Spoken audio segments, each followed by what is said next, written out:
하나님의 말씀 보도록 하겠습니다. 욥기서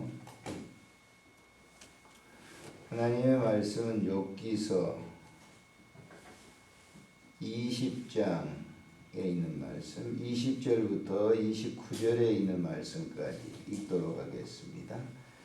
욥기서 20장 20절부터 읽습니다. 그는 마음의 평안을 알지 못하니 그가 기뻐하는 것은 하나도 보존하지 못하겠고 남기는 것이 없이 모두 먹으니 그런즉 그 행복이 오래가지 못할 것이라.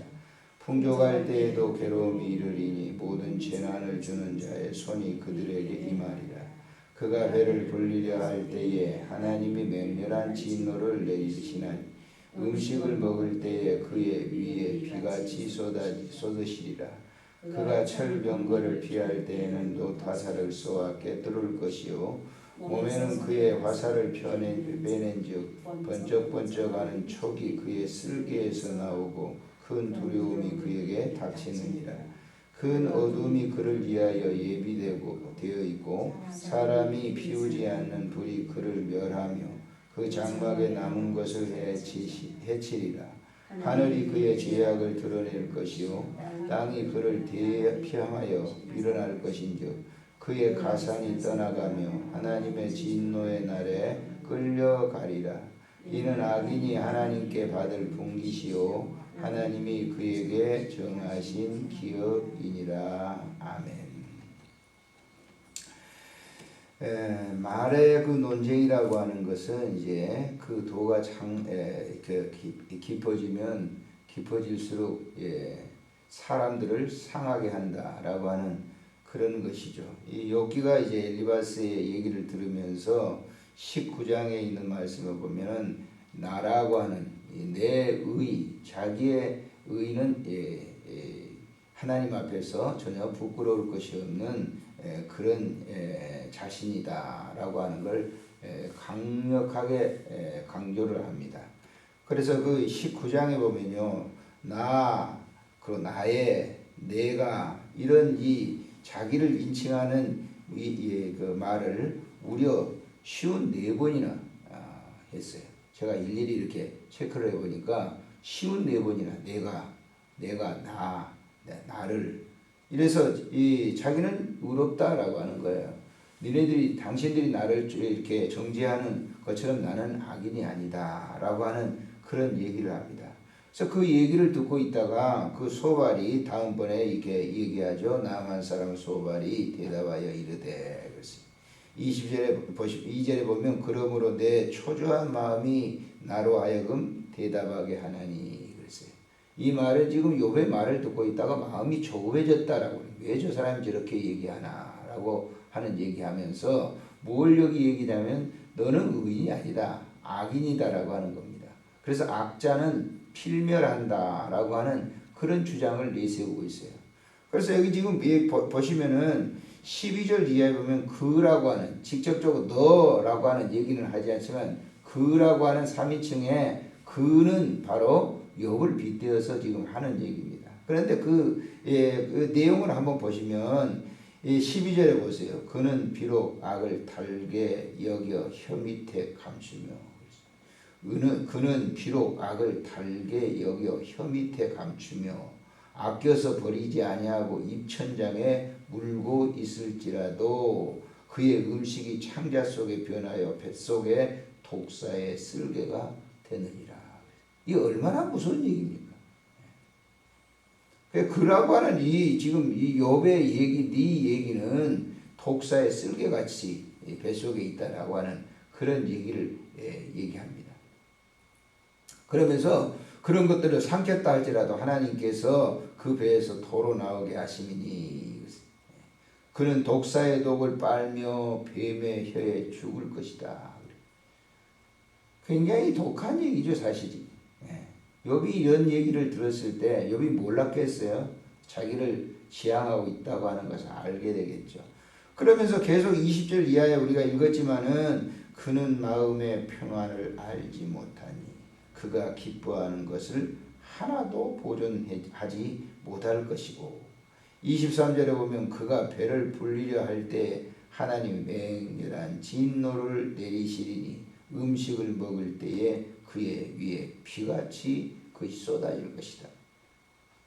그러니까 이 지금 이 소발의 얘기가 굉장히 너 악인이다 너는. 그럼 너는 반드시 망할 것이다라고 하는 악자 필멸이라고 하는 그런 얘기를 지금 하고 있는 겁니다.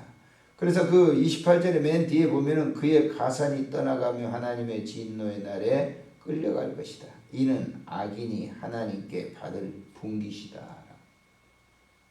이렇게 이렇게 이 악한 사람은 결국 하나님께서 이런 걸 줄 거다. 근데 네가 하나님을 잘 믿는다고 하는데 자기들이 볼 때는 난 하나님 잘못 믿는 거 있다. 그런 너의 의를 주장하는 그것을 하나님께 회개하라라고 하는 그런 이 정죄적인 그런 얘기입니다. 그래서 이게 지금 보면 이 논쟁을 보게 되면 끊임없이 이렇게 강력하게 하거든요. 강력하게. 그래서 사실 이런 우리가 이 성경에 나와 있는 이 악자라고 하는 악인이라고 하는 것은 결국은 뭐냐면 예수 믿지 않는 사람들이 악인이죠, 사실은. 예수 믿는 사람들은 의로운 사람들입니다. 실수할 수는 있어요. 그러나 이렇게 소발이 하는 얘기처럼 그렇게 강하게 완전히 망한다라고 하는 그런 얘기는 아주 그릇된 얘기죠. 그래서 이런 논쟁이 계속됐기 때문에 42장에 서로 간에 그러한 그 하나님께서 그 죄에 대해서 지적을 해주는 것이죠. 욥의 이 세 친구들도 그런 죄를 회개하도록 용서하도록 또 욥으로 하여금 용서하도록 하는 그런 그 얘기를 주고받는 것, 그 하나님께서 말씀하시는 것을 볼 수가 있는 겁니다. 오늘날도 우리가 신앙생활을 하면서 이런 경우들이 있죠. 많이 배운 사람들이 이렇게 논쟁을 하게 되는데 참 말로 내놓기 좀 어려운 논쟁이죠. 참 무식한 사람들이야 막 그냥 쌍욕을 해야 되지 않습니까? 그러나 고상한 지식을 가진 사람들은요, 쌍욕은 아니지만 차원 높은 이런 이 말을 통해서 사람들의 그 아픔을 갖다 더하게 해준다라고 하는. 그래서 우리가 신학 논쟁 같은 거 보면요, 굉장합니다. 신학 논쟁, 신학자들이 논쟁을 벌이는 거 보면 서로 자기들이 잘 믿는다는 거예요. 서로 자기들이. 그리고 정죄를 하는 것이죠. 그것이 이제 우리가 한국에 기독교가 들어와가지고 분파주의가 많이 생기는 이유가 바로 그런 거예요. 장로교 하나면 되잖아요. 무슨 개신교에서 성결교가 필요하고 감리교가 필요하고 또 장로교회도 대한예수교 장로교회 하나만 필요하는데 각 그 교단들이 많아지는 이유가 이런 논쟁 때문에 그렇게 되는 것이거든요. 그럼 그런 사람들에게 이렇게 보면은 대부분 다 자기가 옳다는 거예요. 근데 그 기준을 어디다 두느냐? 지식에 두는 거예요. 신앙의 지식에 둔다고 하는 거예요. 하나님을 갖다가 자기들 지식에 딱 갇혀가지고 이렇게 논쟁을 하게 되는 것이죠. 그래서 서로 등 돌리고 있잖아요. 신학자들의 자유신학이나 보수주의 신학이나 이런 사람들 가운데 서로 자기들이 잘 믿는다는 거예요.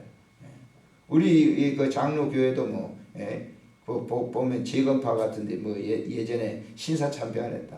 오늘날도 순장로교 같은 그 장로교회들이 있어요. 자기들이 굉장히 대단히 잘 믿는 우리 정죄하고 그런 경우를 볼 수 있어요. 그건 바람직하지 않다고 하는 것을 우리가 생각해보면서 교인들도 마찬가지죠. 내가 다니는 교회, 내가 섬기는 목사님, 그게 최고다. 이거 당신 교회는 약간 문제가 있어. 이런 얘기하는 것은 그건 결국 좋은 일이 아니라라고 하는 것이죠. 말의 논쟁이라고 하는 것은 농도가 깊어지면 깊어질수록 사람들에게 깊은 상처를 안겨준다고 하는 그런 사실. 아마 여러분들이 이 얘기를 지금 20장에 이 얘기를 갖다가 바로 상대장 어떤 사람들에게 얘기했다고 보세요. 그럼 어떻게 했습니까? 상대자가. 보통 다듬어지지 않는 사람 치고는 다시 뭐예요? 거기 대받아 치는 거죠. 그래서 여기 지금 보면 21장에 보면 욥이 이 소발의 얘기를 듣고 조금 아주 대단한 얘기를 하고 있는 거예요. 여기 보세요. 21절 1장에 보면 욥이 대답하여 이르되 너희는 내 말을 자세히 들어보라. 이것이 너희의 위로가 될 것이니라. 니네들이 지금 내 말을 갖다가 바로 듣지 아니하고 하기 때문에 이런 아주 내가 듣기에 아주 거부가고 고통스러운 말을 하는데 내 말을 좀 한번 자세히 들어보라 하면서 자기의 의견을 내세우지. 자기 생각을 갖다 말하는 건데 이것도 완벽하게 하나님께서 주시는 게 아니에요. 자기가 믿는 그 하나님에 대한 지식을 갖다가 그 친구들한테 얘기를 하는 것이죠. 그러니까 그 친구들이 또 받아들이지 않는 겁니다. 그래서 끊임없는 계속적인 논쟁이 일어난다고 하는 것을 우리에게 주지해 주면서 우리 자신들도 어떤 논쟁이 있었을 때 등을 돌리면서까지 논쟁을 하는 것은 바람직하지 않은 것이라고 하는 것을 우리 아침에 교훈해 주고 있습니다. 기도하겠습니다.